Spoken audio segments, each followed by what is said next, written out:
వికారాబాద్ మహిళా మర్డర్ కేసులో చిక్కుముడి విడింది మృతురాలు చేవెళ్లకు చెందిన అనసూయగా గుర్తించారు. 4 రోజుల కిందట అనసూయ హత్య జరిగింది. అటవీ ప్రాంతంలో చీర కొంగు బిగించి మర్డర్ చేశారు. ఆ తర్వాత పెట్రోల్ పోసి తగలబెట్టారు నిందితుడు.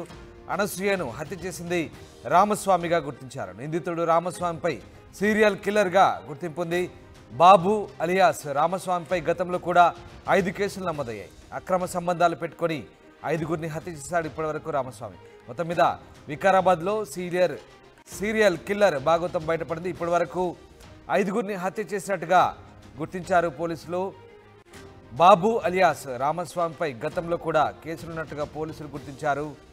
ఇక అనసూయను హత్య చేసిన తర్వాత పెట్రోల్ పోసి తగలబెట్టినట్టుగా తెలుస్తుంది. 4 రోజుల కిందట అనసూయ హత్య జరిగింది. అటవీ ప్రాంతంలో చీర కొంగు బిగించి మర్డర్ చేసినట్లుగా పోలీసులు గుర్తించారు. ఇక మృతురాలు చేవెళ్లకు చెందిన అనసూయగా గుర్తించారు.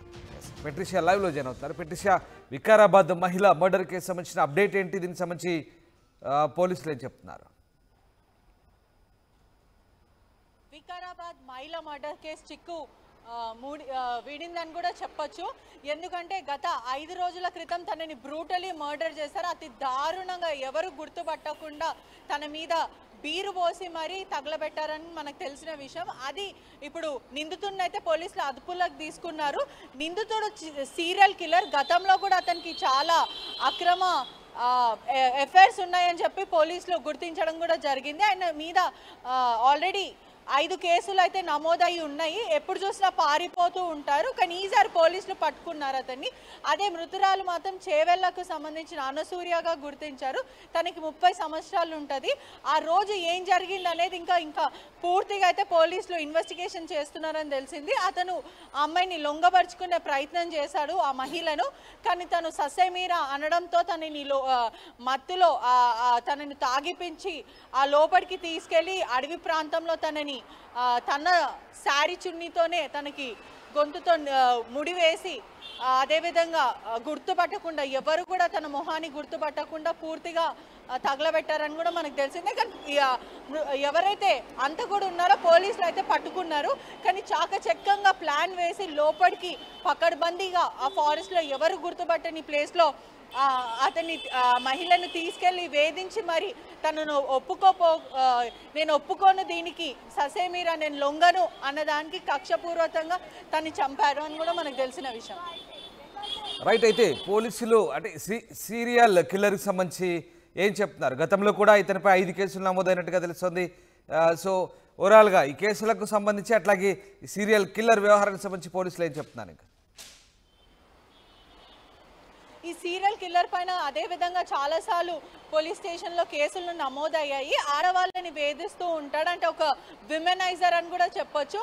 ఆడవాళ్ళ పైన మోజు తీర్చుకోవడానికే ప్రత్యేకంగా కొంతమంది మహిళలను టార్గెట్ చేసి వాళ్ళతో స్నేహం చేసి చాలా ఫ్రెండ్లీగా బిహేవ్ చేసి వాళ్ళని తాగిపించడం, లేదంటే వాళ్ళకి మాయ మాటలు చెప్పి దాని తర్వాత వాళ్ళని లొంగ తీసుకునే ప్రయత్నం చేస్తాడు. ఆ క్రమంలోనే చాలామంది ఆడవాళ్ళు పోలీస్ స్టేషన్లో కంప్లైంట్ చేయడం కూడా జరిగింది. తన మీద లొంగని కారణంగా గతంలో కూడా ఒక హత్య చేశారని చెప్పి మనకు వస్తున్న సమాచారము.